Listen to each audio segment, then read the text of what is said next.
The transfer of presidential power in the US can cost tens of millions of dollars. Between office space, security briefings, and background checks for new staff, incoming presidents have had to rely on both federal funds and private donors to foot the giant bill. But Donald Trump is the first leader in US history to decline federal funds for his transition. He has several very wealthy donors that have more than enough money to pay for the things that their transition needs. He's also refusing to sign government forms that would require him to disclose how much his donors gave. No one is able to look at those donations and see, is this person getting a role in the administration? There's any number of things that they could influence Trump on. So what are the costs associated with a presidential transition?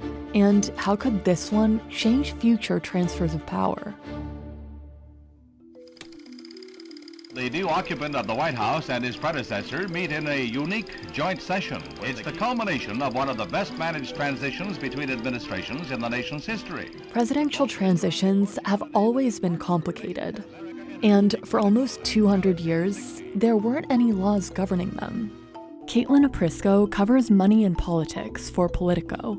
Up until about the 1960s, presidential transitions were entirely privately funded. John F. Kennedy defeated GOP standard-bearer Richard Nixon in one of the closest presidential elections on record. The incoming president's political party would usually foot the bill for those expenses.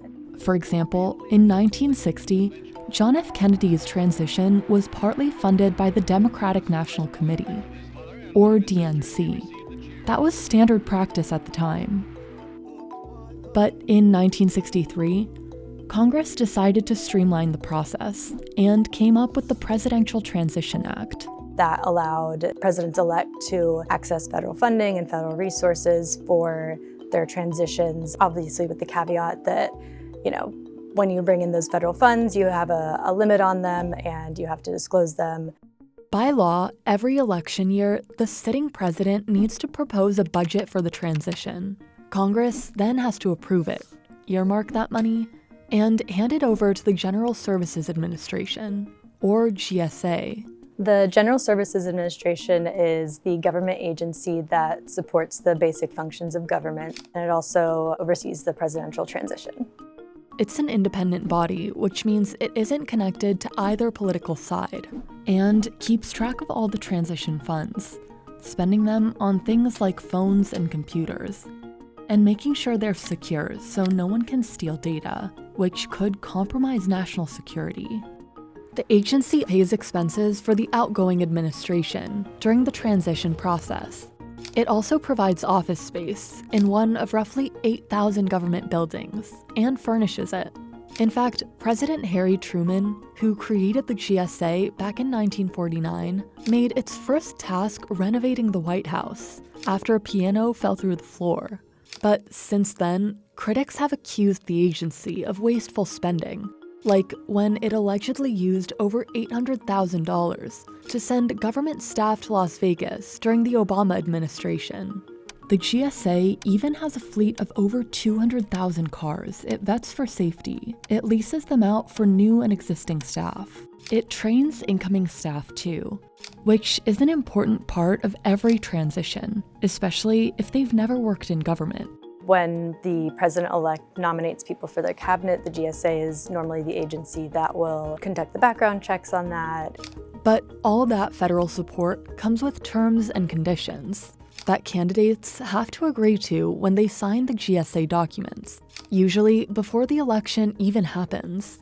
If you sign the GSA paperwork to accept federal funding and federal help, the GSA caps private donations at $5,000 per donor. Donors don't just have to be a person, they could be a company or another organization. It does also prohibit donations from foreign nationals. Beyond that, incoming administrations can add even more voluntary restrictions, like the Biden transition did not accept donations from fossil fuel companies, lobbyists, registered foreign agents. Every president, since the enactment of the Presidential Transition Act, has signed the GSA documents, which also allows transition teams to use donor funds if the federal money runs out. Because it usually does. In 2000, the Clinton-Bush transition got $5.3 million from the federal government and raised another $3 million to supplement it.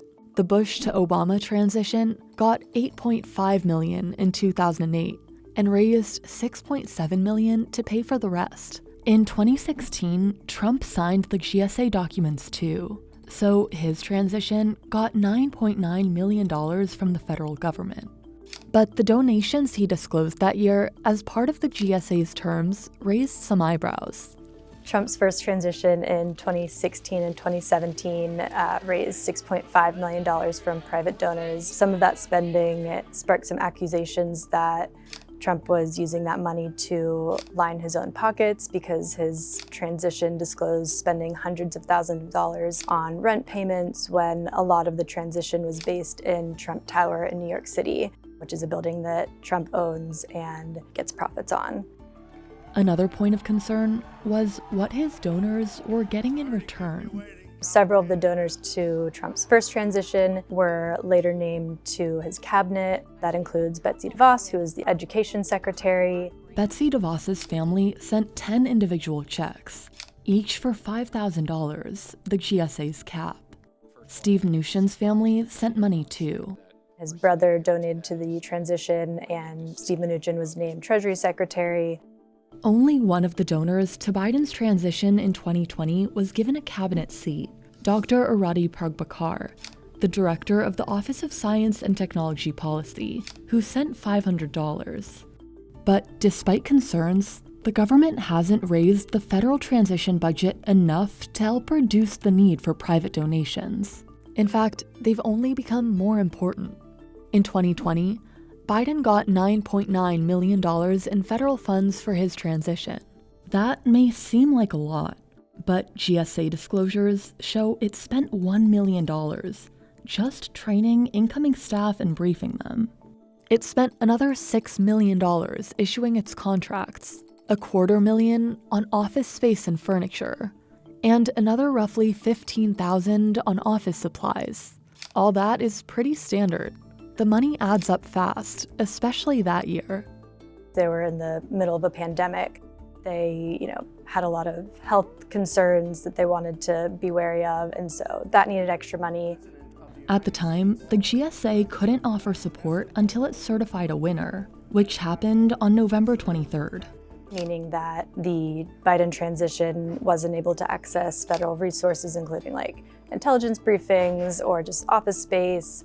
The delay meant the Biden team ended up raising $22 million in private donations, so it could start working. To prepare for 2024, Congress updated the Presidential Transition Act to make sure both candidates could access funding quickly if an election took longer to call. It allocated $10.4 million in federal money to this year's transition.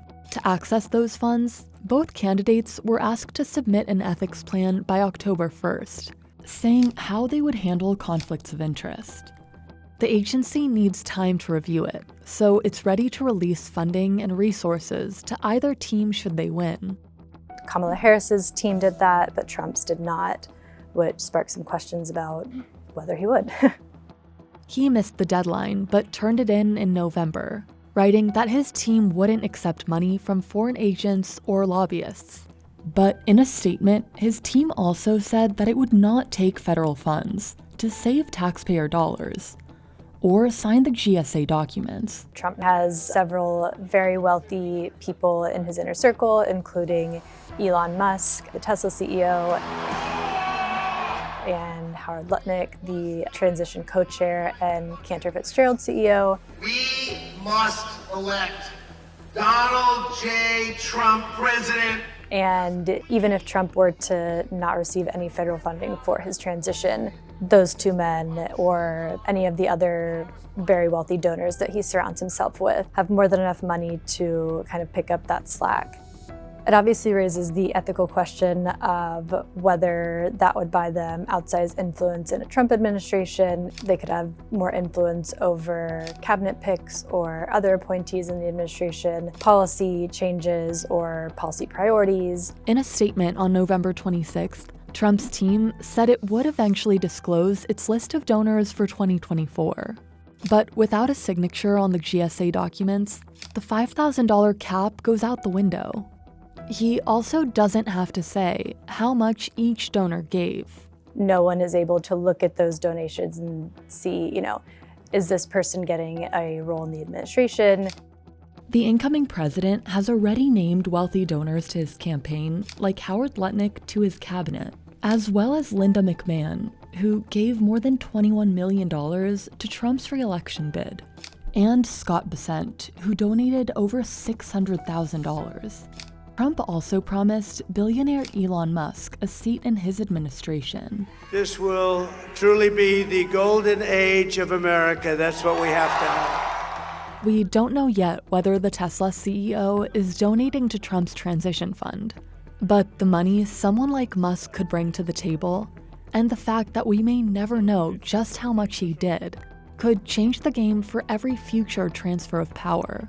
One thing that could come out of this is you could see government watchdog groups and transparency advocates pushing for greater disclosure into transition funding and spending, regardless of whether the candidate signs the GSA memorandum.